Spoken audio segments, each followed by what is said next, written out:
चाहिँ परराष्ट्र मन्त्री खाली छ, स्थानीय विकास मन्त्री खाली छ, धेरै रक्षा मन्त्रालय खाली छ। मेरो एक्सपर्टिजम त्यहाँ प्रयोग हुन्छ। Right man in right place भनेर परराष्ट्र मन्त्री, विदेश मन्त्री यो बालेनजी माथि अनुसन्धान नहोला भन्ने छैन। अहिले गगन थापा, बालेन शाह, सुमना श्रेष्ठ, मुकुल, मूलधारका दलहरू सबै रवि लामिछाने र राष्ट्रपा सिद्धाउन लागेको बुझिन्छ। तपाईलाई यिनीहरूको घोषित मोर्चाबन्दी नै भएको देखिन्छ। राजनीतिक, आर्थिक, नैतिक, भौतिक सम्पूर्ण रूपमा रविजीलाई धाराशाही बनाउने र अब केन्द्रीय कमिटीमा पनि रविजी विरुद्ध मोर्चाबन्दी गर्ने। मलाई राष्ट्रियताको विषयमा रवि लामिछानेको अडान ठिक लाग्छ भनेर हर्क साम्पाङलाई लाग्न लागिसक्यो। यदि रवि लामिछाने र हर्क साम्पाङ मैले पहिलेदेखि भने अब देश जनता विकास समृद्धिको पक्षमा अगाडि बढ्ने हो भने यो बदलमा चटाइमा गुन्द्रीमा बसेर काम गरिरहने कर्मशील देशभक्त हर्क साम्पाङ अगाडि आउनु पर्यो। रवि लामिछाने सञ्चार मन्त्री किन बन्न सक्नुभयो? मन्त्रालय नै नतोक्नुस्, हुनसक्छ परराष्ट्र मन्त्रालय, सञ्चार मन्त्रालय अथवा केही हुन सक्थ्यो होइन, पावर मिनिस्ट्री नै हुन सक्थ्यो। अझै पनि सम्भावना 100% सक्थ्यो भनेर नभन्नुहोस्। उनीहरूले मेरो शर्त माने भने म जान सक्छु, मेरा पनि केही शर्त छन्। म जहाँबाट मन्त्री बनाइन्छ बन्छ त्यो फेरि भारतीय दूतावास वा अमेरिकी दूतावास चाहिँ होइन नि, भ्रम नपाल्नुहोस्। देशीय शक्ति केन्द्रमा पुग्यो परराष्ट्र मन्त्री त्यो ठप्पा नलगाउँ होइन, जे होला अब हुन सकिन्छ सकिँदैन। अब गभर्मेन्टको सुन्नु, सुशीला कार्कीज्यू पनि कुनै समय गभर्मेन्टमा हुनुहुन्थ्यो, के अरे राजनीतिमा हुनुहुन्थ्यो भन्ने कुरो। अब कुरा गरौँ ओम प्रकाश अरियालजी 2071-72 सालसम्म नेकपा एमाले निकट वकिल हुनुहुन्थ्यो। उहाँलाई रिट वकिल भनेर पनि भनिन्छ। गिरिबन्धु जस्ता ठुला उसमा पनि उहाँको रिटले काम गरेर भनिन्छ। फेरि हिजो राजधानी दैनिकले चाहिँ 48 करोडको रासन ठेक्का, प्रहरीको पोसाक ठेक्कामा ठुलो घपला गर्न खोजियो भनेर उहाँलाई अलिकति पेलेरै न्युज देखेको अवस्था। मन्त्री भएको एक दिन भएको छैन, त्यो हुन सक्छ त? त्यो हावादारी हावादारी भनेर कसरी भन्नु हो? हावादारी नै हो त्यो। अहिले म भन्छु घोषणा त्यो कुनै सत्य हुन्छ त्यस्तो कुरामा? योभन्दा अगाडिको त्यो प्रहरी प्रशासन यस्तो हुन्छ मिलेको छ। तपाईँलाई म प्रशासनिक कुरो बताइदिन्छु। पहिला टिप्पणी उठाइन्छ अनि त्यसपछि राय समय लाग्छ नि सर, हुन्छ त सबै कुरो गर्दा फाइनल सिग्नेचर गर्ने बेला उहाँको टेबलमा आउँदा सिग्नेचर गरे हुन सक्छ है। फेरि यो ग्यारेन्टी नहुन पनि सक्छ, हुन पनि सक्छ। फाइनली उहाँको पालामा आएर फाइल सदर भएको हुन सक्छ हो। पहिलो सिग्नेचर भन्छ नि मान्छेले, त्यो पहिलो सिग्नेचर, दोस्रो सिग्नेचर, त्यसमा के गर्नुभयो हुन सक्छ। अब अर्को कुरो त्यही त्यो रविजीले नजानेर एकचोटि त्यो फान्सेली तपाईले राजनीति व्यक्ति नै हो, उहाँ स्वतन्त्र व्यक्ति होइन भन्न खोज्नु भयो? होइन, राजनीति नगर्ने को छ भन्न खोजे, इतिहासको सबै छन्।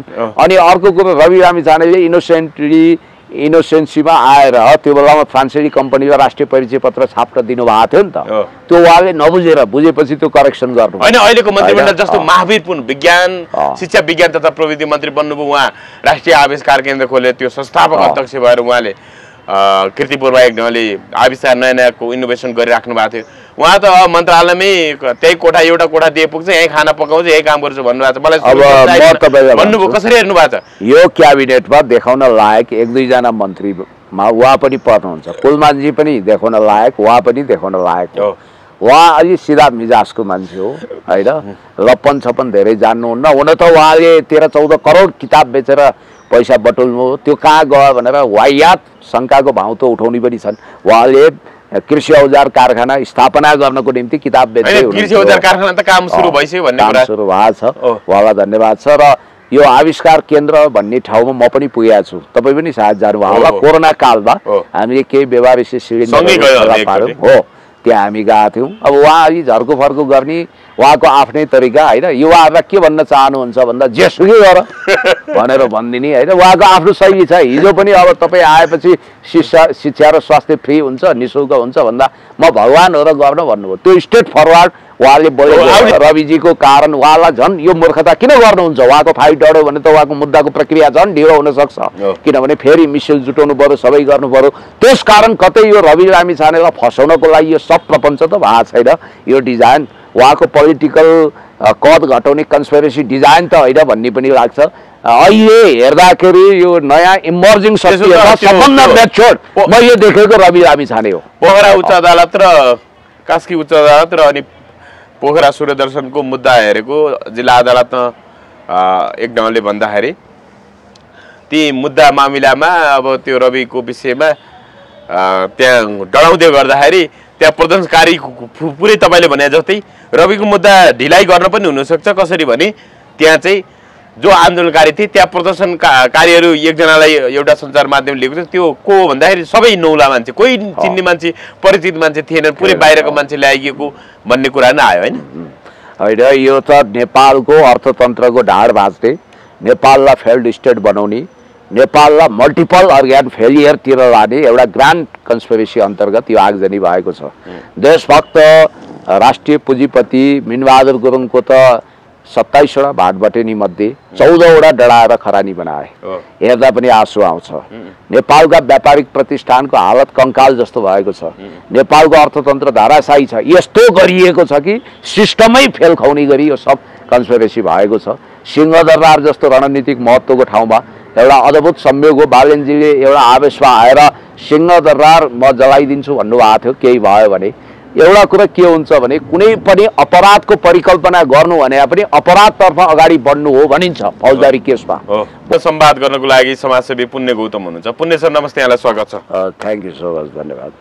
कसरी हेरिराख्नु भएको छ?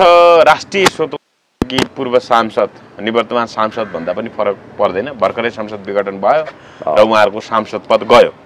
सुमना श्रेष्ठले चाहिँ रवि एन्ड कम्पनीले राजसभा छाड्नुपर्छ, होइन भने राजसभा सकिन्छ, अथवा रवि लामिछानेले राजसभाको नेतृत्व छाड्नुपर्छ भन्ने हिसाबले उहाँले एक टेलिभिजन अन्तर्वार्तामा कुरा राख्नुभयो। र अहिले पनि राजसभाको केन्द्रीय समिति बैठकमा पनि रवि लामिछाने झन्डै यो 7वटा प्रदेशमध्ये 4वटा प्रदेश सभापतिहरूले चाहिँ रवि लामिछानेले नेतृत्व छाडेर उनी संरक्षक बसे हुन्छ, अहिले उहाँ जेलमा पर्दासम्ममा उहाँले अरूलाई नै नेतृत्व दिँदा राम्रो हुन्छ भन्ने हिसाबले कुरा उठ्यो भन्ने कुरा आयो। सुमनाले भने कुरा र अहिले केन्द्रीय समितिमा जुन विषय उठेको छ यसलाई कसरी हेर्नुभयो पुण्य सर? पहिलो कुरो त मैले तपाईँलाई अस्ति जे भनेको थिएँ त्यो कुरो पुष्टि हुँदै आयो। मैले भनेको थिएँ 3 दुगुना रात 4 दरमा यिनको एक्सपोज हुँदै जान्छ धेरै कुरा र यिनी भनेको मुकुल ढकालको लेडी भर्जन हुन्, फिमेल भर्जन हुन् भनेर मैले जो भनेको थिएँ त्यो त देखियो। मुकुलले जुन जुन पोइन्ट टिपेर रवि लामिछानेलाई अनर्गल तरिकाले हिलो छ्यापेका थिए। अब इतिहासमा एउटा विलक्षण संयोग के भने यिनीहरू दुवैजना चाहे मुकुल ढकाल चाहे सुमना रवि लामिछानेको आशीर्वाद असीम अनुकम्पा तथास्तुले त्यो ठाउँमा पुगेको। मुकुल ढकाल त पार्टीको शक्तिशाली महामन्त्री थिए, उनका कुरा पछि गरौँला, उनी डेट एक्सपायर पनि भइसकेका छन्, के बोल्छन् होइन, उनको ठेगान छैन।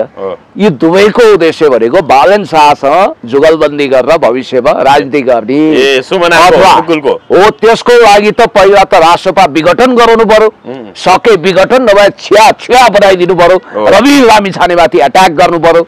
यो स्ट्राटेजिकल ढङ्गले रवि लामिछानेको पार्टीलाई लिक्विडेसनमा लाने, जिरो लेभलमा ल्याउने, रवि लामिछानेलाई राजनीतिबाट समाप्त पार्ने, सकिन्छ नेतृत्व कब्जा गरेर फेरि यता फर्किने वा बालेन शाहको टिममा मर्ज गराउने वा काङ्ग्रेसमा मर्ज गराउने, यसलाई टुक्रा टुक्रा बनाइदिने, सकिँदैन रवि लामिछानेलाई हदैसम्म बदनाम गरेर चुनावमा टिकी खान नदिने।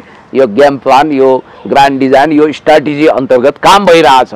तपाईँलाई एउटा कुरो भनौँ, होइन रविले पार्टी छोड्नुपर्छ त्यसो भए?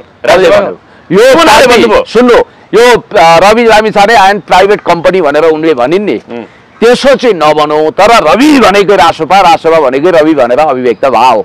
चिसो भनेकै कोका कोला भने जस्तै।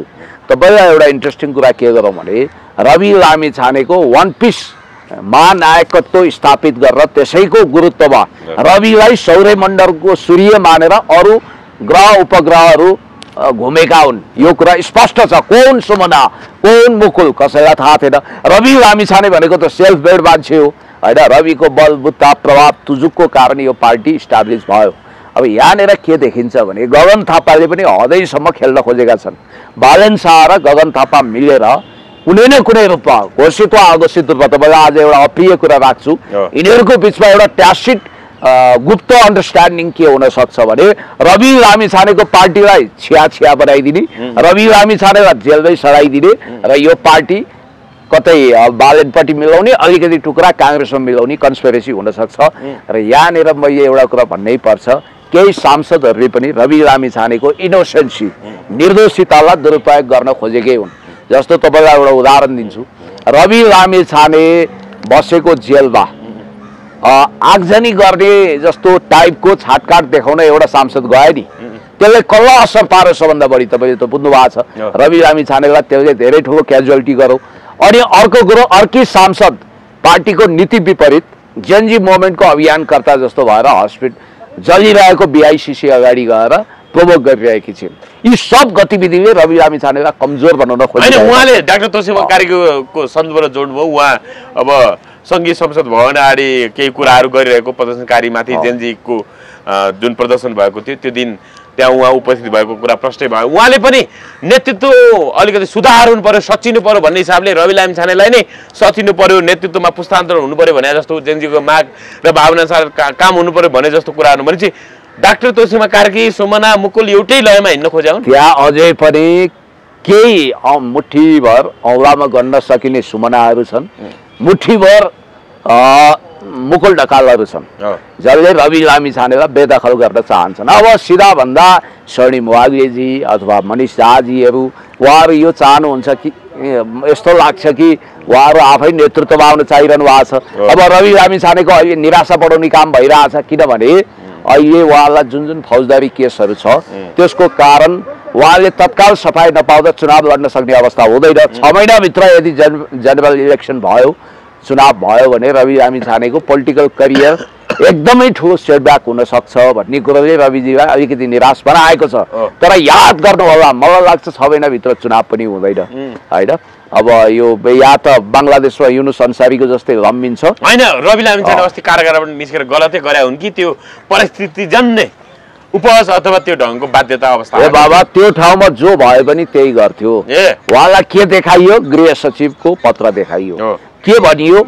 यो जेलमा छिटोभन्दा छिटो आगो लाग्नेवाला छ, यहाँ आगजनी हुन्छ, जेनजी आइसक्यो, तपाईँ ज्यान बचाउनु पर्यो भन्ने बित्तिकै त्यो ठाउँमा हर कोहीले त्यही काम गर्थे जुन रविले गर्नुभयो। उहाँ आउनुभयो, उहाँको दोष छैन बाहिर आउनुमा। अरे के दोष हुन्छ? हैन, हात हल्लाउँदै विजय भावमा किन आएका भन्ने पनि कतिपयले त्यो त यस्तो हुन्छ के मान्छे उद्वेग हुन्छ, भावना हुन्छ, उहाँ सेन्टिमेन्टल मान्छे हो। फ्यान फलोअर्स रवि दाई हाई हाई हाई हाई भनेपछि गरेर घोसे मुन्टो लगाएर हो यसो त दिनु पर्यो नि त, अलिअलि त त्यो दिएको हो। यसो यसो गरेर हात त हल्लाउनु पर्यो। हेलो हेलो हाई हाई के छ म आएँ है भाइ हो भन्नु त पर्यो, बहिनी हो भन्नु पर्यो।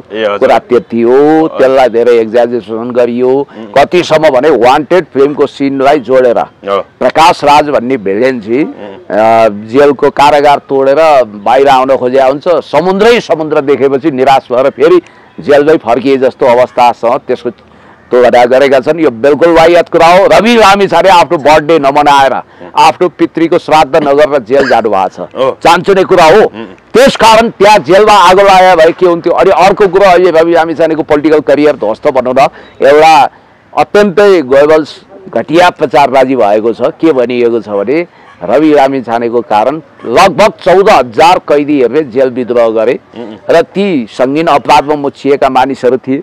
अब एकजना नखो कारागारबाटै छुटेको मान्छेले गएर पनौतीमा हत्या गर्यो, त्यो पनि रविकै कारण भनिरहेको। श्रीमतीको हत्या गर्यो, पहिला बलात्कार अभियोग लागेको रहेछ भन्नाले यस्तो। अब हो त्यो जसले जेनजी मोभमेन्टको दुरुपयोग गरेर जेल विद्रोह गरे, जो जेल तोडेर आए, नखु सेन्ट्रल अथवा जहाँसुकै भनौँ देशभरिको जेलबाट छुटेका 13-14,000 मान्छेहरूलाई के रवि लामिछानेले उर्दी जारी गरेर परिपत्र जारी गरेर र म छुटेँ अब तपाईँहरू छुट्नुहोस् त भने होइन।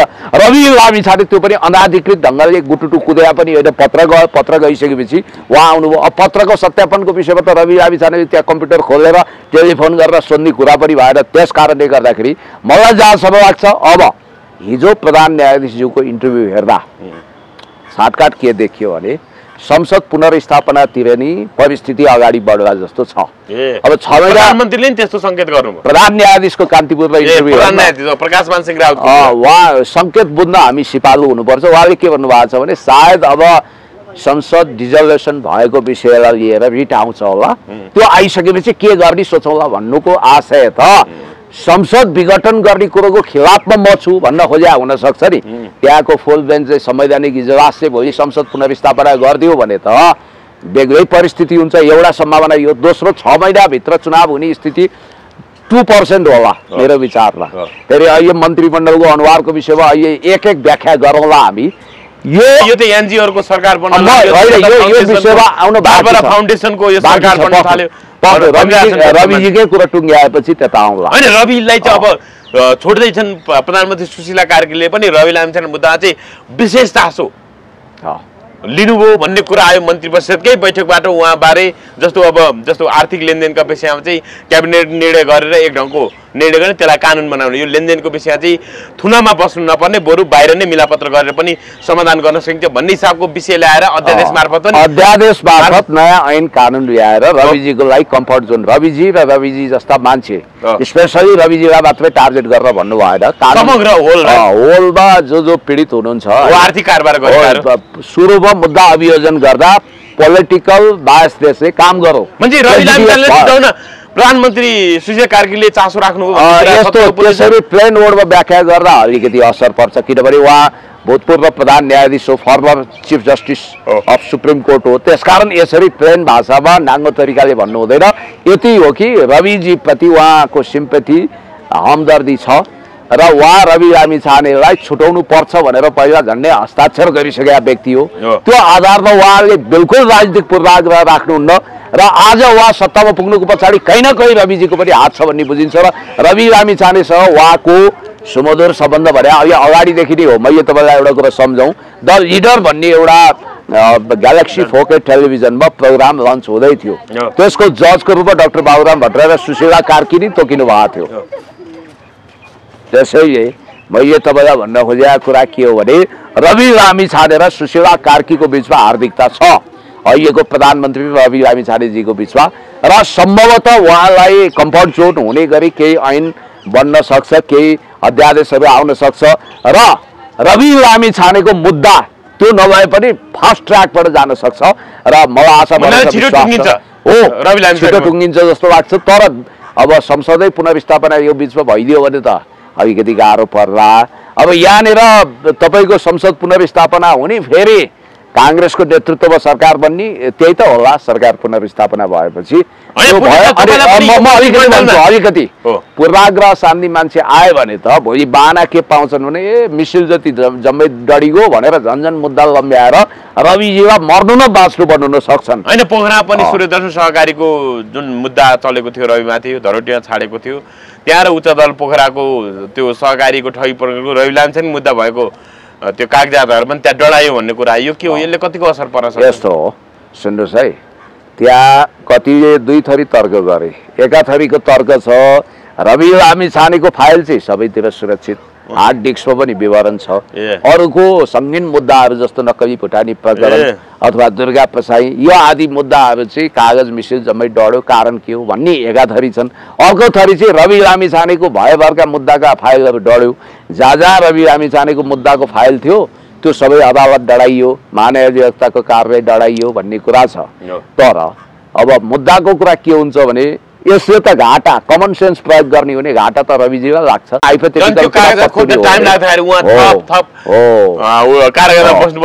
फेरि उहाँ भनेको कतिपयले चाहिँ डढाएर उहाँलाई अब त्यो प्रमाण नष्ट गर्यो, त्यही भएर उनलाई भनेर त्यो कुतर्क वाहियात हो। त्यो बेलामा भिडको कुनै आँखा हुँदैन थियो, भिडको कुनै सुरत हुँदैन थियो। उसले जे मन लाग्छ त्यही अराजकतापूर्ण तरिकाले, बहुलठीपूर्ण तरिकाले जलायो। अब तपाईँ हामी भनौँ न, यहाँ यो पशुपति क्षेत्र विकास कोषभित्र छौँ, यो पवित्र ठाउँ होइन, यसले त केही बिगारेको छैन। यहाँ दर्जनौँ गाडी जलाइएको छ, सबै तपाईँको क्यान्टिन तोडफोड गरिएको छ, यहाँका कार्यालयहरू सबै सखाप खरानी बनाएको छ नि। कारण के त भन्दा यो त कुनै अदालत होइन, कुनै त्यस्तो झगडियावाला ठाउँ त होइन। त्यस कारणले गर्दाखेरि रविजीले त्यो प्रायोजन गरेर जलाउनु पनि लगाएर रविजीको कारण उहाँलाई झन् यो मूर्खता किन गर्नुहुन्छ? उहाँको फाइल डढ्यो भने त उहाँको मुद्दाको प्रक्रिया झन् ढिलो हुनसक्छ, किनभने फेरि मिसिल जुटाउनु पऱ्यो, सबै गर्नु पऱ्यो। त्यस कारण कतै यो रवि लामिछानेलाई फसाउनको लागि यो सब प्रपञ्च त भएको छैन। यो डिजाइन उहाँको पोलिटिकल कद घटाउने कन्स्पिरेसी डिजाइन त होइन भन्ने पनि लाग्छ। अहिले हेर्दाखेरि यो नयाँ इमर्जिङ सबभन्दा म्याच्योर मैले देखेको रवि लामिछाने हो। पोखरा उच्च अदालत र कास्की उच्च अदालत र अनि पोखरा सूर्यदर्शनको मुद्दा हेरेको जिल्ला अदालतमा एक ढङ्गले भन्दाखेरि ती मुद्दा मामिलामा अब त्यो रविको विषयमा त्यहाँ डराउँदै गर्दाखेरि त्यहाँ प्रदर्शनकारी पुरै तपाईँले भने जस्तै रविको मुद्दा ढिलाइ गर्न पनि हुनसक्छ। कसरी भने त्यहाँ चाहिँ जो आन्दोलनकारी थिए त्यहाँ प्रदर्शनकारीहरू एकजनालाई एउटा सञ्चार माध्यम लिएको थियो, त्यो को हो भन्दाखेरि सबै नौला मान्छे, कोही चिन्ने मान्छे परिचित मान्छे थिएन, पुरै बाहिरको मान्छे ल्याइएको भन्ने कुरा नै आयो होइन। होइन, यो त नेपालको अर्थतन्त्रको ढाड भाँच्ने, नेपाललाई फेल्ड स्टेट बनाउने, नेपाललाई मल्टिपल अर्ग्यान फेलियरतिर लाने एउटा ग्रान्ड कन्स्पिरेसी अन्तर्गत यो आगजनी भएको छ। देशभक्त राष्ट्रिय पुँजीपति मिनबहादुर गुरुङको त 27वटा भाटबटेनी मध्ये 14वटा डढाएर खरानी बनाए। हेर्दा पनि आँसु आउँछ। नेपालका व्यापारिक प्रतिष्ठानको हालत कंकाल जस्तो भएको छ। नेपालको अर्थतन्त्र धाराशायी छ। यस्तो गरिएको छ कि सिस्टमै फेल खुवाउने गरी यो सब कन्स्पिरेसी भएको छ। सिंहदरबार जस्तो रणनीतिक महत्त्वको ठाउँमा एउटा अद्भुत संयोग हो, बालेनजीले एउटा आवेशमा आएर सिंहदरबार म जलाइदिन्छु भन्नुभएको थियो। केही भयो भने एउटा कुरा के हुन्छ भने कुनै पनि अपराधको परिकल्पना गर्नु भने पनि अपराधतर्फ अगाडि बढ्नु हो भनिन्छ फौजदारी केसमा। भोलि बालेनजीमाथि अनुसन्धान नहोला भन्ने छैन। अहिले गगन थापा, बालेन शाह, सुमना श्रेष्ठ, मुकुल, मूलधारका दलहरू सबै रवि लामिछाने र राष्ट्रपा सिद्धाउन लागेको बुझिन्छ। तपाईलाई यिनीहरूको घोषित मोर्चाबन्दी नै भएको देखिन्छ। राजनीतिक, आर्थिक, नैतिक, भौतिक सम्पूर्ण रूपमा रविजीलाई धाराशायी बनाउने र अब केन्द्रीय कमिटीमा पनि रविजी विरुद्ध मोर्चाबन्दी गर्ने। कतिवटा लायो होला रविजीको पोलिटिकल करियर ध्वस्त भएपछि हामी अध्यक्ष बन्छौँ, हामी प्रधानमन्त्री बन्छौँ, मन्त्री बन्छौँ भन्ने पनि लायो होला, अथवा काङ्ग्रेसमा लगेर मिलाइदिन सक्छौँ। गगन दाईको आदेश पालन हुन्छ, बालेनजीको आदेशलाई तामेल गर्न सकिन्छ भन्ने लाग्यो होला। तर एउटा कुरा याद गर्नु होला, रवि लामिछाने झन् बलियो बनेर आउने सङ्केत बलियो कहाँदेखि भने अर्क साम्पाङ र पूर्वबाट अर्क र देशव्यापी रूपमा रवि लामिछानेको घोषित मोर्चाबन्दी अब हुँदैछ। मलाई राष्ट्रियताको विषयमा रवि लामिछानेको अडान ठिक लाग्छ भनेर हर्क साम्पाङलाई लागिसक्यो होइन। अब यहाँनिर के छ भने बालेन शाहसँग काट्टो छिनो भइसकेपछि, वार पार भइसकेपछि हर्क साम्पाङले रवि लामिछाने के अब छिट्टै छोड्दैछन् भनेर एउटा स्ट्याटस लेख्नु हो। तपाईँले एउटा कुरा याद गर्नु भएको छ, एक महिना यता रवि लामिछानेमाथि उहाँले कुनै पनि कटाक्ष गर्नु भएको छैन, प्रहार गर्नु भएको छैन। बरु लोकल लेभलमा रवि लामिछाने र उहाँका कार्यकर्ताहरूको बिचमा, फ्यानहरूको बिचमा एउटा अघोषित मोर्चाबन्दी भइरहेको बुझिन्छ। यदि रवि लामिछाने र हर्क साम्पाङ मैले पहिलेदेखि भने अब देश जनता विकास समृद्धिको पक्षमा अगाडि बढ्ने हो भने यो बदलमा चटाइमा गुन्द्रीमा बसेर काम गरिरहने कर्मशील देशभक्त हर्क साम्पाङ अगाडि आउनु पर्यो, रवि लामिछाने आउनु पर्यो। दुईटा मिलेर अगाडि बढ्यो भने एउटा गजबको नतिजा आउँछ। जहाँसम्म अब यो मन्त्रीमण्डलका अनुहारहरूको विषयमा तपाईँले चासो राखेको होइन, तपाईँ पनि सञ्चार मन्त्री बन्ने चर्चा थियो पुण्य सर, के भयो तपाईँले किन पाउनु भएन सञ्चार मन्त्रालयको जिम्मेवारी? अब यस्तो जगदीश खरेल बन्नुभयो, इमेज टेलिभिजन हट सिट भन्ने कार्यक्रम लामो समय उहाँले चलाउनु भएको थियो। इमेज च्यानलको अब समाचार प्रमुख पनि बन्नुभएको थियो भर्खरै मात्र उहाँ। अहिले सञ्चार मन्त्री बन्नुभयो, बारबर फाउन्डेसनको उहाँ पनि सदस्य हो भन्ने कुरा आयो। जनकजी अब अहिलेको क्याबिनेटका मन्त्रीहरूको अनुहारको व्याख्या गरौँला। पहिला मेरो सन्दर्भमा म कुरा टुङ्ग्याउँछु। मैले भनिरहेको छु जेएनजीको हेडमास्टर पुस्ताले एप्रोच गरिसकेपछि म जहाँबाट मन्त्री बन्छ त्यो फेरि भारतीय दूतावास वा अमेरिकी दूतावास चाहिँ होइन नि, भ्रम नपाल्नुहोस्, देशीय शक्ति केन्द्रमा पुगेँ र म सम्बन्धित ठाउँमा पुग्दा एउटा कुरा आयो। त्यो के भने तपाईलाई स्पष्ट रूपमा भन्नुपर्छ, तपाईँले त गरिब दुखी रोगी असहायलाई लाखौँ सहयोग पनि गर्नुभएको छ, तपाईँ समाजसेवी हुनुहुन्छ, तपाईँले नितान्त नयाँ तरिकाले सोच्नु पर्यो। तपाईँको भविष्यमा प्रधानमन्त्री हुने नि व्यक्तित्व छ, तर त्यसको लागि त प्रथम खुड्किलो त मन्त्रीबाट सुरु गर्नु पर्यो भनिसकेपछि मैले भने तपाईँहरूको केही शर्त छ कि के छ भन्ने बित्तिकै अब पहिला त इन्डिपेन्डेन्ट हुनु पर्यो भन्नुभयो। ठिक छ, त्यो विषयमा छलफल गर्न सकिन्छ। होइन, एउटा हावादारी डाक्टर भनेर जो निकोलस भुषाल भन्ने मान्छे छन्, उनले त अब मलाई प्रधानमन्त्री बन्ने त्यहाँ भारतीय दूतावास गएर अनुमति लियो भनेर बालेनले भन्यो भन्ने हिसाबले पनि बोले। 2082 साल फागुन 21 गते हुने निर्वाचनमा म प्रत्यक्ष कार्यकारी प्रधानमन्त्री हुन्छु भन्दैछ, जबकि संविधानमा प्रत्यक्ष कार्यकारी व्यवस्थै छैन। यो के हो? यो होइन, पहिलो कुरा त ती भाइले राजनीतिक राम्रो सब बुझ्दैनन्। डाक्टर हो यो, खै के हो मलाई थाहा छैन। उनको क्रियाकलाप हेर्दा अलि अस्वाभाविक लाग्छ। त्यतिखेर रवि लामिछानेले आम माफी नदिया भए यिनी धेरै महिनासम्म जेलमा सड्न सक्थे। सिटिङ भन्दै थिए चोर हो, पागल हो, के भने होइन। त्यतिखेर रवि लामिछाने सिटिङ गृह मन्त्री हुनुहुन्थ्यो, उहाँले फर्किभ गर्नुभयो, माफ गर्नुभयो। त यी कहिले दुर्गा प्रसाई कहाँ जान्छन्, कहिले हर्क साम्पाङ आउँदा ती दौडिन्छन्, कहिले बालन शाह कहाँ जान्छन्। बालन शाह जस्तो चतुर र चिसो व्यक्तिले यो निकोलस भुसाल जस्तो मान्छेलाई भेटेर वा टेलिफोनमा लो भारतीय दूतावास जानुस् मन्त्री बन्ने भए भनेर भनेनन्। यदि हर्क साम्पाङले त जेएनजीका मान्छेले भन्नुभयो नि त यही कुरो। उनले चाहिँ आफूलाई अझ माथि देखाउन बालन शाहले भनेको भनेर भने। Do you have any evidence? तपाईँ रिपोर्टर्स क्लबमा आउँदा वा पत्रकार सम्मेलन गर्दा मिडिया कन्जम्सनको लागि होइन, यदि त्यो प्रमाण छ भने देखाइदिनुहोस्। अब फेरि निकोलसको कुरालाई सिरियसली हामीले लिनु हुँदैन कि। तपाईकै कुरा गर्नुस् न। अब मेरो कुरा गर्नु के भयो तपाईले? तपाईँ सञ्चार मन्त्री किन बन्न सक्नुभयो? मन्त्रालय नै नतोक्नुस्, हुनसक्छ परराष्ट्र मन्त्रालय, सञ्चार मन्त्रालय अथवा केही हुन सक्थ्यो होइन, पावर मिनिस्ट्री नै हुन सक्थ्यो। अझै पनि सम्भावना 100% सक्यो भनेर नभन्नुहोस्। उनीहरूले मेरो शर्त माने भने म जान सक्छु, मेरा पनि केही शर्त छन्। जस्तो कुरा के थियो भने अबको कम्तीमा 5 वर्ष राजनीतिक रूपमा सक्रिय हुन नपाउने। हेर्नुहोस् है, यो अहिले मन्त्रीमण्डलमा सहभागी भएमा सहभागी भएमा अनि त्यसपछि चुनाव लड्न नपाउने। त्यो पनि मौखिक होइन, कोरा कागज एउटा कुनै दस्तावेज जस्तो बनाएको रहेछ। तपाईँ त्यसपछि तपाईँ त्यो सुनेपछि असिन पसिन हुनुभयो, ओठ तालु खग्रनै सुक्यो तपाईँको? होइन, त्यतिसम्म साहित्यिक कुरा गर्नु पर्दैन। अब मलाई के भनियो भने त्यो भ्यालिड पेपर भोलि कानुन पनि लाग्ने अदालतमा पनि त्यसले काम गर्ने गरी भ्यालिड पेपरमा साइन गराइदो रहेछ। त्यो शक्ति केन्द्रले मलाई त्यसो भन्यो। मैले भने म त पोलिटिक्स गर्ने मान्छे हो होइन, होला 1-2 महिना 2-4 महिना कुलिङ पिरियडमा बसिएला, त्यो बेग्लै कुरा हो। म राजनीति गर्ने मान्छे हो, म हातखुट्टा बाँधेर बस्न सक्दिनँ, म चुनाव पनि लड्नुपर्छ भनिसकेपछि इट्स नट पोसिबल, इम्पोसिबल भनियो र त्यसलाई नमस्कार भनेर म आएँ। सम्भवतः हुने त्यो सम्भावना लगभग पक्का थियो होइन? सम्भवतः मैले फेरि आजसम्म मन्त्रीज्यू भन्नुपर्ने अवस्था आउन सक्थ्यो, सायद तपाईँले त्यो कागजमा हस्ताक्षर गरेको भए। अब जगदीशजी कम्फर्ट जोनमा हुनुहुन्थ्यो, भलै उहाँ नेपाली काङ्ग्रेस दोलखाको क्षेत्रीय प्रतिनिधि हुनुहुँदो रहेछ भन्ने कुरो अहिले प्रमाणसहित आएको छ, याद गर्नुहोस् है। तर जगदीशजीलाई राजनीतिमा नन अलाइन्ड भएको अनि त्यसपछि भोलि राजनीति नगर्ने मान्छेको रूपमा ल्याइएको। यो उहिले काटो खाने बाहुन भन्थे क्या, तपाईँलाई थाहा छ नि। काटो खाएपछि त्यसले कुनै कर्मकाण्ड गर्न पाउँदैन थियो, त्यसलाई मजासँग खुवाइन्थ्यो, हात्तीमा राखेर सुन चाँदी मणिमाडी के थियो त्यो भएभरको पुग्दो पैसा दिएर थानकोट कटाइन्थ्यो। त्यो उहाँ डामेको साँडे हुन्छ नि, त्यसको पनि काम छैन हो। त्यसरी ठप्पा लगाउने कुरो हुँदैन। अब क्याबिनेटको प्रधानमन्त्रीले कुरा गर्नु सुन्नुहोस्, जगदीशले सूर्य थापालाई हिजो सहकारी ठगी प्रकरण रवि लामिछानेको अनुसन्धान हुँदै गर्दाखेरि प्रतिवेदन सार्वजनिक भइसकेपछि जुन ढङ्गको विषय उहाँले बोल्नुभयो, एउटा सभापति संसदीय छानबिन समितिको सभापति भएर रवि लामिछाने दोषी नै भने जस्तो गरेर बोल्ने तर कागजमा चाहिँ त्यो कुरा उल्लेख नगर्ने, त्यही हिसाबले र्याखराती पार्नु भएको थियो होइन जगदीश खरेलले? होइन, अब उहाँ केही समय यता चाहिँ हुन त उहाँको पृष्ठभूमिको विषयमा एउटा मित्रले भन्दै हुनुहुन्थ्यो, पहिला राजावादी कमल थापातिर नजिक, फेरि एमालेको प्रेस चौतारी, फेरि कता कताबाट जोडिएर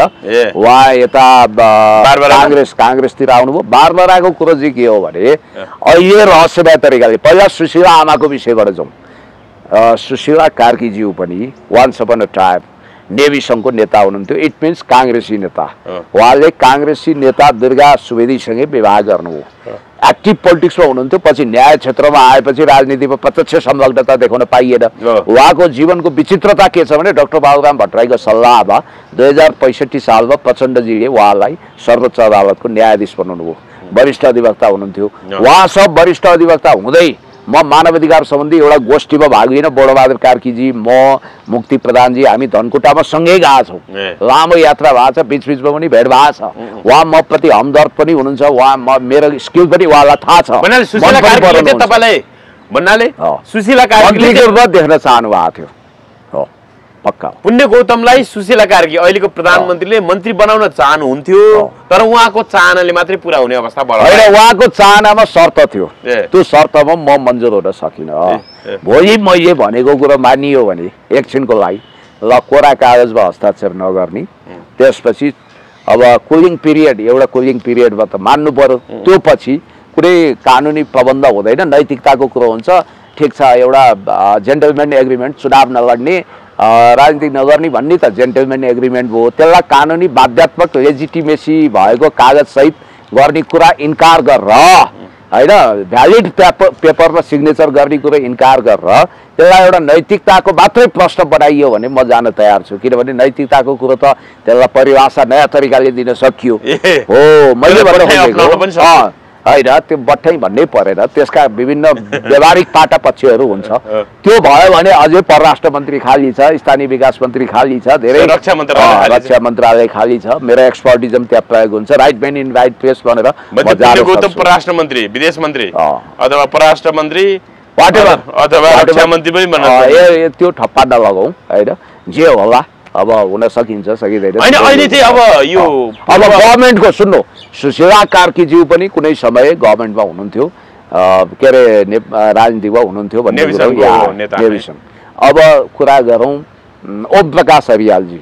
ओम प्रकाश अरियालजी 2071-72 सालसम्म नेकपा एमाले निकट वकिल हुनुहुन्थ्यो। उहाँलाई रिट वकिल भनेर पनि भनिन्छ, गिरिबन्धु जस्ता ठुला उसमा पनि उहाँको रिटले काम गरेर भनिन्छ। फेरि हिजो राजधानी दैनिकले चाहिँ 48 करोडको रासन ठेक्का, प्रहरीको पोसाक ठेक्कामा ठुलो घपला गर्न खोजियो भनेर उहाँलाई अलिकति पेलेरै न्युज देखेको अवस्था। मन्त्री भएको एक दिन भएको छैन, त्यो हुन सक्छ त? त्यो हावादारी होइन, हावादारी भनेर कसरी भन्नु हो, हावादारी नै हो त्यो। अहिले म भन्छु घोषणा होइन, कुनै सत्य हुन्छ त्यस्तो कुरामा? योभन्दा अगाडिको त्यो प्रहरी प्रशासन यस्तो हुन्छ, मिलेको छ। तपाईँलाई म प्रशासनिक कुरो बताइदिन्छु। पहिला टिप्पणी उठाइन्छ अनि त्यसपछि राय समय लाग्छ नि सर, हुन्छ त सबै कुरो गर्दा फाइनल सिग्नेचर गर्ने बेला उहाँको टेबलमा आउँदा सिग्नेचर गरे हुन सक्छ है। फेरि यो ग्यारेन्टी नहुन पनि सक्छ, हुन पनि सक्छ। फाइनली उहाँको पालामा आएर फाइल सदर भएको हुन सक्छ हो। पहिलो सिग्नेचर भन्छ नि मान्छेले, त्यो पहिलो सिग्नेचर, दोस्रो सिग्नेचर, त्यसमा के गर्नुभयो हुन सक्छ। अब अर्को कुरो त्यही त्यो रविजीले नजानेर एकचोटि त्यो तपाईँले राजनीति व्यक्ति नै हो, उहाँ स्वतन्त्र व्यक्ति होइन भन्न खोज्नु भयो? होइन, राजनीति नगर्ने को छ भन्न खोजेको, इतिहासमा सबै छन्। अनि अर्को कुरो रवि लामिछानेले इनोसेन्सीमा आएर त्यो बेलामा फ्रान्सेली कम्पनीमा राष्ट्रिय परिचय पत्र छाप्न दिनुभएको थियो नि त, त्यो उहाँले नबुझेर बुझेपछि त्यो करेक्सन गर्नु होइन। अहिलेको मन्त्रीमण्डल जस्तो महावीरपूर्ण विज्ञान शिक्षा विज्ञान तथा प्रविधि मन्त्री बन्नुभयो, उहाँ राष्ट्रिय आविष्कार केन्द्र खोले, त्यो संस्थापक अध्यक्ष भएर उहाँले कीर्तिपुरमा एक ढङ्गले आविष्कार नयाँ नयाँको इनोभेसन गरिराख्नु भएको थियो। उहाँ त मन्त्रालयमै त्यही कोठा एउटा कोठा दिए पुग्छ, यहीँ खाना पकाउँछ, यही काम गर्छु भन्नुभएको छ। मलाई भन्नुभयो, कसरी हेर्नु भएको छ? यो क्याबिनेटमा देखाउन लायक एक दुईजना मन्त्रीमा उहाँ पनि पर्नुहुन्छ, कुलमानजी पनि देखाउन लायक, उहाँ पनि देखाउन लायक हो। उहाँ अलि सिधा मिजाजको मान्छे हो होइन, लपन छपन धेरै जान्नुहुन्न। हुन त उहाँले 13-14 करोड किताब बेचेर पैसा बटुल्नु हो, त्यो कहाँ गयो भनेर वाहियात शङ्काको भाउ त उठाउने पनि छन्। उहाँले कृषि औजार कारखाना स्थापना गर्नको निम्ति किताब बेच्दै हुनुहुन्छ। कृषि औजार कारखाना त काम सुरु भइसक्यो भन्ने कुरा सुरु भएको छ, उहाँलाई धन्यवाद छ। र यो आविष्कार केन्द्र भन्ने ठाउँमा म पनि पुगेको छु, तपाईँ पनि सायद जानुभयो होला। कोरोना कालमा हामीले केही व्यवहार सिलिन्डर पार्यौँ हो, त्यहाँ हामी गएका थियौँ। अब उहाँ अलि झर्को फर्को गर्ने उहाँको आफ्नै तरिका होइन। युवाहरूलाई के भन्न चाहनुहुन्छ भन्दा जेसुकै गर भनेर भनिदिने होइन, उहाँको आफ्नो शैली छ। हिजो पनि अब तपाईँ आएपछि शिक्षा र स्वास्थ्य फ्री हुन्छ, निःशुल्क हुन्छ भन्दा म भगवान् हो र गर्न भन्नुभयो। त्यो स्ट्रेट फरवार्ड उहाँले बोलेको हो भन्नुभयो। अब त्यहीँ एउटा कोठा लिन्छु भन्नुहुन्छ, बस्नुहुन्छ होइन। उहाँ अलिक मान्छे गर्नुहुन्छ, कमसेकम उहाँले भ्रष्टाचार गर्नुहुन्न, अनियमितता गर्नुहुन्न, त्यसमा म ढुक्क छु। ऊर्जा मन्त्रीको कुरा कुलमान घिसिङ जस्तो हितेन्द्र साक्यलाई हटाउनु भयो, नयाँ मनोज सिलवाललाई त्यहाँ विद्युत प्राधिकरण कार्यकारी निर्देशक नियुक्त गर्नुभयो। कतिपयले चाहिँ ओहो कुलमानले बदला लिए, नयाँबाट के आश गर्न सकिन्छ भन्ने हिसाबले कुराहरू, कतिपयले चाहिँ उहाँ अवरोधको रूपमा हुनुहुन्थ्यो, उहाँले जे हो नि त्यो बिक्रीको ट्र्याकलाई सही ट्र्याकमा ल्याउनु हो। अहिले यस्तो यसपछि मेरो रिजर्भेसन सहितको हजुर भन्नु, यसमा मेरो रिजर्भेसन सहितको मत छ। कुलमानजीलाई जुन अन्याय भएको थियो, त्यो अन्याय त अन्याय थियो। उहाँलाई त्यतिखेरको सरकारले 4 महिना नोकरी गरेर वाहियात रूपमा अवकाश दिएको थियो। जनता इरिटेट भयो। अहिले भाग्यवश उहाँ फेरि जुन विद्युत प्राधिकरणको एमडी हुनुहुन्थ्यो त्यसको हाकिम, त्यसको प्रमुख व्यक्तिको रूपमा ऊर्जा मन्त्री बनेर जानुभयो। भनिन्छ महान र ठुला मान्छेहरू क्षमाशील हुन्छन् र उनीहरूले सानो मन गर्दैनन्। यहाँनिर एउटा कुरा के छ भने हितेन्द्रदेव साक्यज्यू विद्युत प्राधिकरणको जागिरको हिसाबले कुलमानजी भन्दा सिनियर हो हैन, तर संयोग परिस्थितिले कुलमानजी पहिला एमडी हुनुभयो। उहाँहरूको जीवनमा पनि अनौठो कुरा छ। पहिला पनि हितेन्द्रजीलाई यही हो, कुलमानजी हटाएर उहाँलाई फेरि अदालतले फेरि कुलमानजीलाई इन्स्टेट गरेर सरकारले, त्यसपछि हितेन्द्रजी देवजी पछाडि पर्नुभयो। अहिले पनि उहाँलाई हटाएर हितेन्द्र देवजीलाई यही हो। स्मरण रहोस्, मलाई प्रष्टै थाहा छ, मैले भेटेका पनि छु कि उहाँ सालो होइन, तर उहाँप्रति मैले रिजर्भेसन गुनासो कहाँ गरेँ भने उहाँ आउनासाथ विद्युतमा जुन जङ्गी सुधार हुनुपर्थ्यो त्यो हुन सकेन। त्यसका विभिन्न कारण छन्। त्यो मन्त्रालय हाँक्ने मन्त्री त्यसको प्रमुख जिम्मेवार हो। दीपक खड्काजी व्यापारीप्रति बढी हमदर्द हुने, जनताप्रति गैर जिम्मेवार हुनुहुन्थ्यो र जल माफियाहरूसँग उहाँको हिमचिम थियो। अब उहाँ एउटा एमडीले के गर्न सक्नु, उहाँले काम गर्न सक्नु भएन। यसमा इन्ट्रेस्टिङ कुरा के छ भने अब त मन्त्री फेरिएको छ। हितेन्द्रजी देवजीले कुलमानजीले जे भन्यो त्यही मान्नेमा जानुभएको थियो। डेडिकेटेड फिडर र ट्रङ्क लाइनको पैसा उहाँ उठाउनुहुन्थ्यो। होइन मन्त्री भएपछि त म उठाउनै पर्छ, उठाउनु। अनि अर्को कुरा के भने अब एक हिसाबले हेर्दा अब हुन त कर्मचारी हो, ठुलो दर्जाको, यस्ता घर कतिवटा, गाडी कतिवटा भन्नुन्, तर सबैको त हुँदैन नि त्यस्तो। उहाँले त अब राजीनामा भन्नाले उहाँ हटेपछि अब म डले, म सक्दिनँ, अब घर पनि जलाए, कोठा खोज्दैछु भन्ने निराश व्यक्ति एकदमै डिप्रेसनमा जानुभएको छ। उहाँको श्रीमती अहिले ट्रमामा हुनुहुन्छ, तपाईँलाई थाहा होला। उहाँको घर जल्यो, गाडी जल्यो। यस्तो बेलामा मानवीयता देखाउनु पर्थ्यो भन्ने कुरा आइरहेछ। कुलमानजीले यो कुरा हेर्नुपर्छ। र अर्को कुरो कुलमानजीको विषयमै हेर्ने भने कुलमानजी वास्तवमा यो सरकारको मन्त्री हुन स्वरै आना योग्य हो र उहाँको पनि त मुद्दा सुद्धा के थियो होला नि अख्तियार भन्नाले कुलमानजीले उज्यालो नेपाल झिलिमिली बनाउनु हो, काम गर्नुभयो, म्यानेजरियल स्किल देखाउनु भयो, धन्यवाद, एकदमै राम्रो छ। तर एमसिसी बोर्डमा बसेर काम गरेको पुरस्कार उहाँलाई मिल्यो। मिलेनियम च्यालेन्ज कर्पोरेसनलाई विद्युतीकरण अन्तर्गत जोडेर त्यसलाई कार्यान्वयन गराउने ठाउँमा कुलमानजी हुनुहुन्थ्यो। अब उहाँ पनि इन्डो वेस्टसँग नजिकको सम्बन्ध राखेको व्यक्ति हो कुलमानजी। यो कुरा लुकेको छैन, छिपेको छैन, तर काममा दक्ष व्यक्ति चाहिँ फेरि हो, पर्फेक्सन उहाँमा छ। अब कुरा गरौँ जगदीश खरेलको। जगदीश खरेलसँग मेरो पहिलो भेट भनेको 2057 सालमा गगन थापाको च्याम्बरमा भयो। तपाईँलाई अनौठो लाग्छ, म माओवादीमा थिएँ त्यतिखेर। काठमाडौँ आइयो, यो खगेन्द्र सङ्ग्रलाजीसँग भेट्दा चाहिँ उहाँले के भन्नुभयो भने त्रिचन्द्रको सोभि सभापति छ, साह्रै टाठो केटो छ पुण्यजी, एकचोटि भेट्नु न, म फोन नम्बर दिन्छु भन्नुभयो। अब हामीले फोन गरेर हुँदैन, तपाईँले गरिदिनु न त भनेपछि उहाँले त्यतिखेर ल्यान्डलाइन मोबाइल एकाध दुईको थियो, ल्यान्डलाइन नै थियो, ल्यान्डलाइनबाट फोन गर्नुभयो। यहाँ बागबजारमा अफिस थियो। म गएँ 57 साल, 56 को अन्तिम होला या 57 को सुरुवात, 56 को अन्तिम हुनुपर्छ। त्यहाँ चाहिँ गगन थापाको अब आफ्नै तुजुक थियो, उद्घोषण केन्द्र खोलेका थिए। श्रीराम पुडा सैनी भन्ने एकजना मान्छे थिए, उनीहरूको सहकारी त्यहाँ चलाएको थियो। गगनसँग यसो कुराकानी भयो होइन। त्यहाँ हाम्रो केही काम पनि थियो अखिल क्रान्तिकारीलाई यो त्रिचन्द्रतिर अलिक कुटेर खेल्ने अवस्था हुनाले त्यहाँ गगनसँग कुरा गर्नुपर्ने अवस्था थियो। मैले कुरा पनि गरेँ, त्यहाँ केही परिणाम पनि राम्रै भयो। अनि छेउमा एकजना मान्छे मुस्कुराइरहेको देखेँ। मेरो दिमाग चाहिँ कस्तो तगडा छ भने त्यो उद्घोषण सेन्टरमा उनी उद्घोषण सिक्न आउँदो रहेछन्, उनको नाम रहेछ जगदीश खरेल। याद गर्नुहोस् है। अब इन्ट्रेस्टिङ कुरा के भने आरआर र यिनी सुरेन्द्र बस्नेतसँगै पढाएका रहेछन्, अखिल क्रान्तिकारीको उपाध्यक्ष। यिनी 39 सालका हुन्। 56 सालमा एसएलसी दिएर यिनी काठमाडौँ झरे दोलखाका हुन्। सामान्य परिवारको मान्छे हो, खाना लाउन पनि समस्या थियो अरे यिनीहरूको होइन। र यिनी रिपोर्टर भए, चाँडै तरक्की गरे, के गरे। अब इमेज च्यानल स्थापना भएदेखि नै लगभग यिनी त्यही छन् र यिनले कतै छलाङ हानेका छैनन्। र यिनको सबभन्दा ठुलो योग्यता के भने अब तपाईँलाई भनिदिइहालौँ, यी बारबरा फाउन्डेसनमा बसेछन्। त्यो बारबरा फाउन्डेसनमा सदस्य बन्न मलाई पनि अफर आएको थियो, मैले चाहिँ बसिनँ किनभने म एनजिओमा बस्दिनँ भने हो होइन। बारबरा फाउन्डेसन भने के भन्ने लाग्ला, बारबरा एडम्स नामक एकजना महिला, वृद्ध महिलाले स्थापना गरेको संस्था। बारबराजी अहिले भगवानको प्यारो भइसक्नुभयो। बारबरा एडम्स भनेको चाहिँ राजा त्रिभुवनको अघोषित बुहारी भन्नाले ब्याइतेको रानीको अथवा अधिराज कुमारीको रूपमा नाम चल्छ, याइतेको नाम हुँदैन। झन्डै अहिले लिभिङ टुगेदर बसे जस्तै हो। बारबरा एडम्स त्रिभुवनको छोरा वसुन्धरा छ। म भन्छु विषय चाहिँ के छ हो, तपाईँलाई भन्छु के हो त बारबरा फाउन्डेसन हो। त्यही बारबरा एडम्सको नाममा स्थापना भएको पहिला सोसियल वेलफेयरको लागि काम गर्ने, रेस्क्यु म्यानेजमेन्ट, डिजास्टर म्यानेजमेन्टको लागि भने यो 2008 वा 9 मा इस्टाब्लिस भयो होइन। त्यो किशोर श्रेष्ठजी हुनुहुन्छ जनआस्थाको, त्यहाँ कोलमिस्ट हुनुहुन्थ्यो हाम्रो बारबरा एडम्स, ती मेरो परिचय भएको थियो, मलाई अफर पनि आएको थियो यो संस्थामा बस्न, मैले इन्कार गरेँ। जगदीशजी त्यसको फाउन्डर मेम्बर हुनुहुँदो रहेछ होइन, त्यहाँ बस्नु भएको रहेछ। र यसले अहिले सबभन्दा बढी लगानी गर्ने भने हामी नेपाल भन्ने संस्था हो, खोइ संस्थाको नाम पनि हामी नेपाली हुनुपर्ने, हामी नेपाल छ, व्याकरण पनि मिस्टेक छ।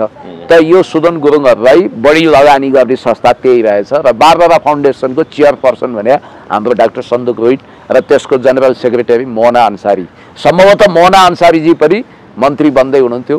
अर्को कुरो यो फाउन्डेसनमा लाग्ने बित्तिकै यो फाउन्डेसन नाम सुन्ने बित्तिकै तर्सिनु पर्ने, आत्तिनु पर्ने कारण छ। यसको पछिल्लो गतिविधिहरू फ्री तिब्बतसँग सम्बन्धित छ भन्ने गुनासो आइरहेछ। नेपाल एक चीन नीति मान्दछ, तिब्बतलाई चाइनाको अविभाज्य हिस्सा मान्छ। First time in Nepalese history Dalai Lama जो निर्वाचित सरकार आफूलाई मान्छन्, उनले सुशीला कार्कीको क्याबिनेटलाई बधाई दिएका छन्। ल सुन्नुहोस्, एउटा सरकारको हैसियतमा भन्नाले यो त एन्टी चाइनिज गतिविधि, फ्री तिब्बत मुभमेन्ट भने त्यस्तो हुन त दुर्गा प्रसाईले एउटा कार्ड फ्याँकेका छन् सुशीला आमैलाई, प्रधानमन्त्रीजीलाई अमेरिकी राजदूतले 3:30 बजे भेटेर 30,000 तिब्बतीयनहरूलाई नागरिकता दिनु, खम्पा विद्रोहीहरूको सन्तानलाई भनेको भन्ने कुरा गर्नु। अब उहाँ फेरि यस्ता कुरालाई बढाइ चढाइ के गरेर भन्नुहुन्छ,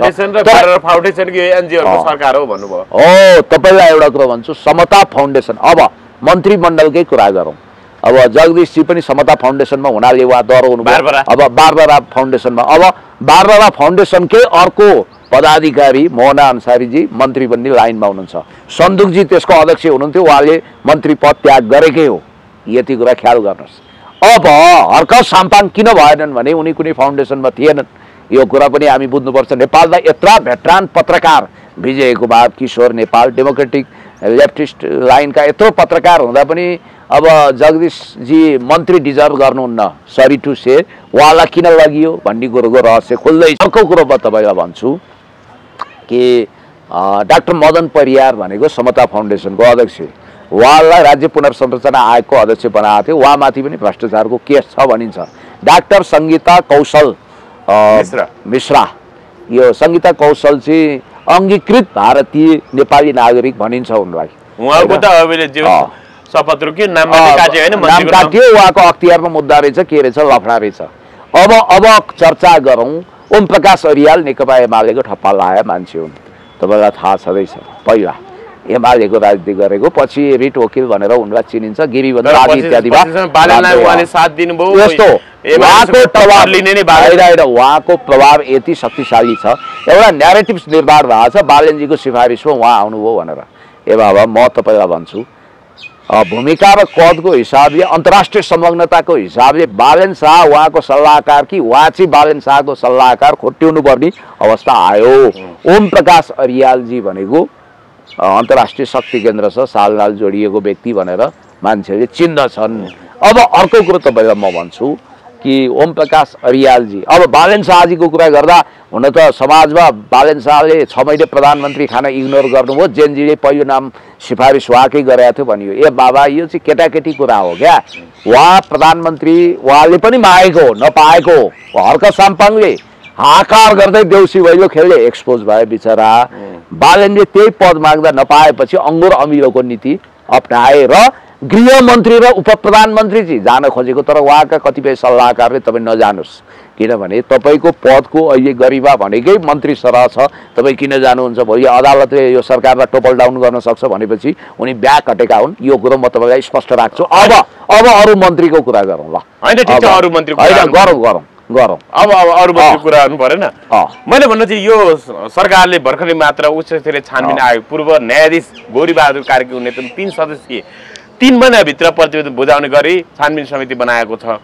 कसरी छ अब जेनजी आन्दोलन दमन गर्ने सार्वजनिक सम्पत्ति छेउनेहरूमाथि कारबाही यो विषय रमेश लेखक पक्राउ पर्ला। म भनिहाल्छु तपाईँलाई, किनभने जब अध्याय सुरु गरिन्छ अधुरो छोड्नु हुँदैन। एकजना मन्त्री अनिल सिन्हाजीको विषयमा मैले भन्नु पर्यो, कानुन न्याय मन्त्री अनिल सिन्हाज्यू भनेको लामो समय कर्पोरेट लयरको रूपमा आफ्नो दक्षता देखाएको व्यक्ति। उहाँको पनि अन्तर्राष्ट्रिय शक्ति केन्द्र छ, सुमधुर सम्बन्ध, यो बुझेकै। कल्याण श्रेष्ठजी जो एजेन्डा सेटिङ गर्न सिपालु हुनुहुन्छ उहाँको सिफारिसमा उहाँ न्यायाधीश बनेको भन्ने कुरा छ र 2080 सालमा रिटायर भएपछि सुशीला कार्कीज्यू कल्याण श्रेष्ठसँग नजिक भएको हुनाले अहिले कानुन मन्त्रीको पुरस्कार पनि पाउनुभयो।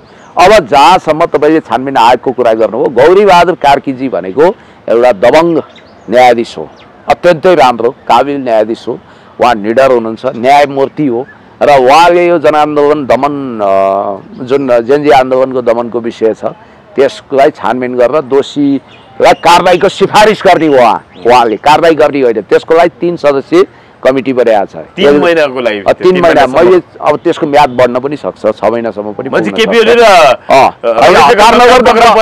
हतार नगर्नु। म ग्रेजुअली आउँछु कि त्यसको सदस्यको रूपमा विज्ञानराज शर्मा पनि हुनुहुन्छ, मैले चिनेको एआइजी साहब हो, उहाँ राम्रो मान्छे हो, रिटायर हुनुहुन्छ भन्नाले उहाँहरूले राम्रो मसिनोसँग अध्ययन गर्दा उहाँको कार्यादेश के पनि होस् भने जेनजीको नाउँमा घुसपैठ गरेर सिंहदरबार चलाउने दुनियाँभरि आगजनी गर्ने व्यक्तिको विषयमा पनि अध्ययन अनुसन्धान होस् र त्यो कमान्डोको रूपमा घुसेको त्यो खतरनाक व्यक्तिको जो नकाबदारी छ त्यस्ताको विषयमा पनि अध्ययन अनुसन्धान र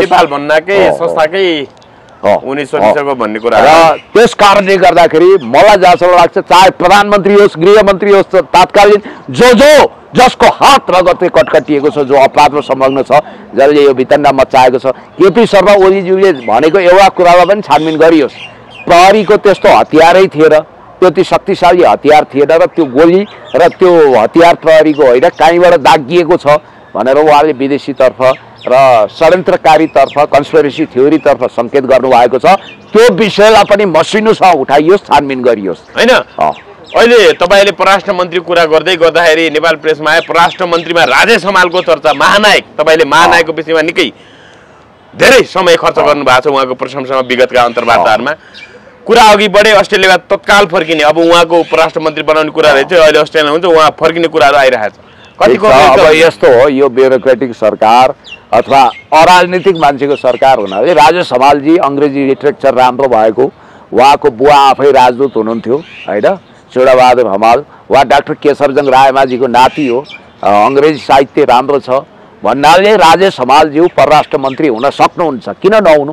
कस्ता अब जगदीश घिमिरे सञ्चार मन्त्री हुन सक्छन् भने जगदीश खरेल अनि राजेश हमालज्यू परराष्ट्र मन्त्री हुन के समस्या हो। तर त्यो विषयको विज्ञ हो कि होइन भन्ने डिबेट होला, किनभने फरेन पोलिसी सम्बन्धी उहाँले कति अध्ययन गर्नुभएको छ भन्ने, उहाँ एउटा कलाकार हो होइन, महानायक हो, त्यसको विषयमा छुट्टै बहस हुन सक्ला। अब नेपाल प्रेसले लेखिसकेपछि त्यसको केही न केही कुले पायो। अब यदि उहाँ परराष्ट्र मन्त्री हुनु हो भने अग्रिम बधाई शुभकामना। केपी ओली चाहिँ गुन्डुमा आज पनि सार्वजनिक हुनुभयो, 2-3 चोटि मात्रै सार्वजनिक हुनुभयो यो जेनजी आन्दोलनपछि। उहाँ बोल्नु भएन, तर उहाँले नेतृत्व छाड्ने, अब एमाले भित्र नेतृत्व छाड्ने आवाज पनि चर्को रूपमा उठाएछ, तर उहाँले नेतृत्व छाड्ने सङ्केत स्पष्ट रूपमा दिनु भएन भन्ने कुरा आयो। तर त्यहाँ गुन्डुवासीले चाहिँ त्यहाँ गुन्डुमा अब गुन्डाहरू नलिएर आउनु भनेर केपी ओलीले आग्रह गरेको भन्ने कुरा आयो। उहाँ फेरि अनुहारमा चमक धमक केही देखिन, निराश हताश मानसिकतामा देखिनुहुन्छ अनुहारको एक्सप्रेसन हेर्दाखेरि, कसरी हेर्नुभयो केपी? अब यस्तो हो, यत्रो हादसा भएको छ, रगतको खोलो भएको छ, झन्डै 100 जना मान्छेले आफ्नो ज्यान गुमाएका छन्, अरबौँ खरबौँको सम्पत्ति नष्ट भएको छ। यस्तो बेलामा फ्रेस भएर नाच्न गाउन हाँस्न त सकिँदैन। त्यसमा पनि उहाँको जुन कार्यकौशलता छ त्यो देखिएन। अबको अवस्था पनि उहाँले लिडेडिपी गरेर हुँदैन। अब सचिवालयको अझै पनि हामी नेतृत्वमा आउँछौँ, हामी नै सर्वेसर्वा हौँ भन्ने छ नि त, चेतेकै छैन नि। अब नेकपा एमालेको सचिवालय बैठक छिटोभन्दा छिटो बसेर पहिलो बैठकबाटै उहाँलाई अभिभावक बन्न अफर गर्नुपर्छ, उहाँले संरक्षक भएर अथवा केही गरेर बस्ने र कार्यवाहक अध्यक्षको रूपमा ईश्वर पोखरेललाई डिक्लेयर गर्ने, उहाँलाई ल्याउने र अर्ली महाधिवेशन छिटोभन्दा छिटो महाधिवेशन सम्पन्न गरेर विद्या भण्डारीको नेतृत्वमा यो पार्टी पुनर्गठन गरेर जानुपर्ने नितान्त आवश्यक छ। त्यसको लागि सचिवालयको पहिलो बैठकले नै विद्या भण्डारीजीको पार्टी सदस्यता जो निलम्बन भएको भनिएको छ त्यसलाई फुकुवा गरेर निरन्तरता दिनुपर्छ पार्टी सदस्यतालाई। हस्, महत्त्वपूर्ण संवाद, धेरै धेरै धन्यवाद, thank you so much. Rabi लामिछानेलाई अब जेलबाट छुट्टबाट जसले अवरोध हालेका छन्, बाधा हालेका छन्, तपाईँ हेर्नुहोला।